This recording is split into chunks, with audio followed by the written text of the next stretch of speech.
Hey gang, wanted to, I don't have my phone locked in here, that way I can show you guys some screenshots I took. But I know a lot of people think I'm all doom and gloom. I'm not doom and gloom. If something's good, I'll talk about it. One good thing I'll talk about, there's an aluminum factory in North Carolina that, thanks to Trump's tariffs, and it is now cheaper to manufacture here than it is overseas and import it, that factory is at 100% production, and they've been hiring workers, and from what I gather, reading the comments, I think the workers start at minimum 6 digits, 100,000. It's like, or just over that, whatever they start at. So that's good. They make good wages. They're good factory workers. They're probably all unionized, part of the steel workers. But there was something that came on. Let me get my other phone up here so I can read this. Okay, now this came on the wire in the wee hours this morning. And it says, Lennar, America's second largest home builder in the U.S., has cut their prices 24% to date since the peak back in 2022 to try to incentivize people to buy their houses. Whether I don't think that they probably dropped their prices, which they have, but they'll give you like a credit, because if they sell the house at a lower price, they technically are having to take a loss. Their revenues is not as high, so their investors, they've got to have a good report for their investors, so their investors will continue to invest. But this was something that caught my eye after reading that. Okay, so if they've already dropped prices, 24%, it was just over 24%, it's like 24 point some percent. So we'll round up and say 25%. They've already cut the prices 25% from the peak to, we're in March of 2026, to try to incentivize people to buy, meaning they can't get rid of their inventory. But they want to make it sound good. Hey, we lowered our prices of our houses, come buy one. Well, this is what caught my eye. So if you're dropping the prices of houses, but there's another report here that shows, so I can get to pull up here, that shows months of supply. Okay, so you have existing houses, meaning your older houses, not new ones. I'm gonna say a year plus, anything from a year or older is considered or anything not new is considered an existing dwelling. So we have 4.5 months of existing dwelling units currently listed. We have that amount of supply. But new properties, whether under construction or pending construction or whatever, or ones already finished, they're still new, they haven't sold yet, they have 8.44% months of supply. And I'm going to show you this chart real quick, and I want to get to what I'm trying to say here. Okay, so down here, this is your existing home supply. Up here, the blue one, that is your new home supply. Okay, so if you've already dropped your prices 24% to try to incentivize people to buy a new house off of your company, but your months of supply continues to go up, means you're not selling houses. It even means that new house sales are not going through. Lennar, the real estate, the parts like Realtor.com, Zillow, Redfin, they're all incentivized to tell you things are good to go out and buy a house when things aren't. And that right there is what caught my eye. Lennar claiming that sales are going up and all this. How can they be going up if you got that many months worth of supply sitting on hand that's not selling? Means they're not selling. Nothing's selling. There was a report that said that that mortgage cancellations, like the closings and all that, like they were backing out of them. Was it a all-time high this month? That just caught my eye, and I thought, man, you got to read into it and catch them where they're basically telling on themselves. And of course, we all know what's going on with the private credit. BlackRock, Blue Owl Capital, halting withdrawals. There's a company in the UK that is somehow linked with Blue Owl Capital, and because Blue Owl Capital stopped their withdrawals from investors, I mean, the stocks can still be sold off. A company can't stop stock sales, but they can stop investors pulling out their money. Like, let's say that you have 1,000 shares of stock in the company, and I've got $10,000 invested with them. Well, they can stop me from pulling it out because they're a private corporation, and that's their entitlement. But they can't stop you from selling off the shares. And if you're doing both, where you're investing in the company and have stocks, if you can't get your money out of the company, you're going to sell your stocks off. You're going to somehow try to get some type of liquidity back. But, that stuff's all tanking. But the company in UK, what I was getting to, when Blue Owl Capital halted their withdrawals, the company they're linked to in the UK, they went bankrupt because people couldn't get their money out of Blue Owl Capital. I don't know the full how they're interconnected, but I thought, man, it's just like '08. This is not just localized to the United States. This is worldwide. And I was checking into this week, and yeah, they're still not opening up where you can pull funds out, because if you continue to pull funds from any company, they don't have the funds on hand. They've reinvested that somewhere else, and it's basically a bank run, like I said before. That's what this private credit liquidation is coming to. There's some other things here. Let me pull it up. I'm sorry, this phone is slow. Let's see here. Private credit market default hits 9.2%. Going up higher than what it was in 2025. Here's another good one. Talking about the house sales,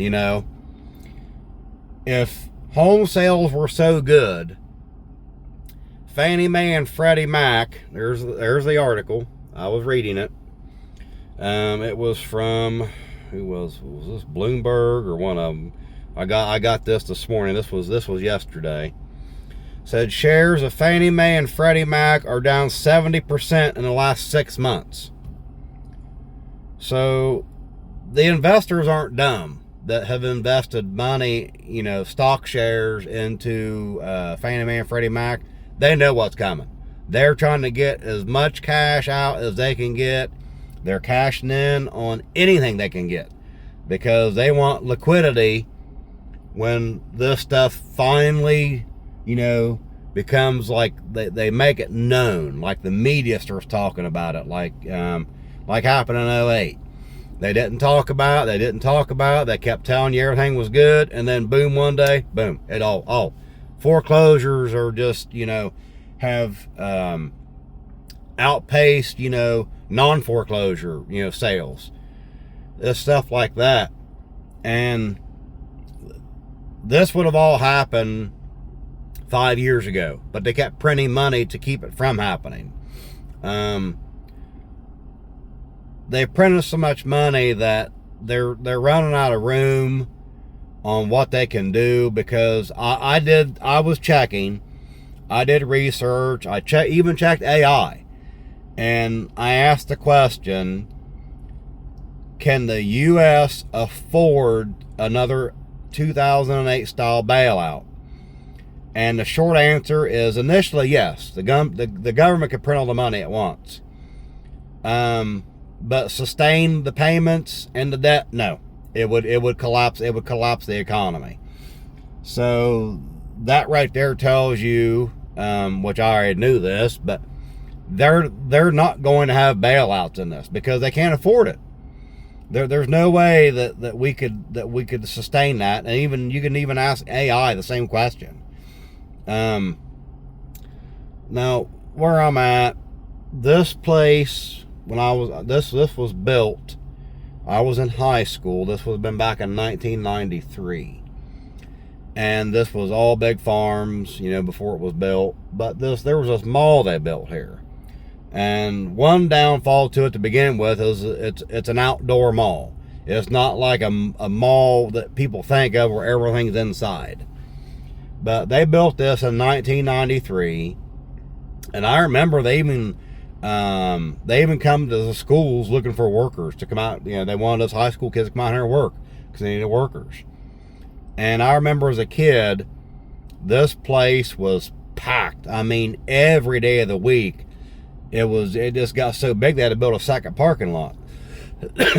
And this place, because we're 2028. I'm going to guess this place lasted maybe 25 years, maybe 20. Then places started closing up. But now most things are online, and you know, people don't have any money. But I forget how many stores are in this complex, and probably maybe 30% of them are filled. I'm going to show you how empty this is real quick. Get out here. It's a bit windy, so bear with me. Turn. You guys can see this, but let me get out. But the thing is, let me go wide view. You know, their intentions was good initially, where they built this mall. But look how empty this place is, and it won't come back. And the thing is, well, something will go in there. What? I mean, nothing's going to come in here. This was built for shopping. This was not built for industrial use. And here's the extra parking lot that they added. Now I'm on the east side of this thing. There's a west side of this thing too. But I mean, yeah, this is the extra parking lot, and you can see it's dead, and it continues to go down. I've got some people, some friends I know that have worked here in the past. They left these places because this is just dead. And of course, right over here, let me see if I can go. I won't turn my phone. You see that water tower right there? That water tower is to that plant in my prior video. I don't know if I can see if I stay on the back of my truck. No. You guys can see that over through there. There's that, the whole plant and all that, right over in through there. But it's a big area. Now, I was going to go around to the other side and show you guys the I guess you consider the front part of this, because it faces the freeway, and that's where they got it all looking nice. But I don't need to, because it's the same as this. But I mean, what will become of this? This big parking lot, all these buildings, are they going to rip all this up and, you know, put the land back the way it was? Like some places they make you do that. When something's done, you got to put it back the way it was. Think how much that'd cost to have to dig all this up, dig up all the utilities, and make it all back to farm ground again. It won't happen. So this will just sit empty. I mean, kudos to the farmer that sold it, because he made his money and got out. But no, when I was mentioning in the video prior, when I was talking to this politician, one of our locals, and we were talking about the battery plant, and he was kind of worried, and, you know, said that, well, something's got to come out of it, because You know, we need that revenue that we've already got our spending set to where it needs to be. And I've said this and I stand by it. Property tax revenue is like cocaine to the government. Once you get, you know, you keep getting it up and getting it up and getting your doses up, and once something bad happens, and like in 2011, they finally came out and devalued our properties. But during the devaluation, it meant the property tax revenue that it brought in was less, and they couldn't operate on that. Now, some counties, I will say, some counties did the right thing, and they did layoffs. They did wage freezes. I know at the time, the county I was living in, they laid off, I think it was 2 or 3 deputies.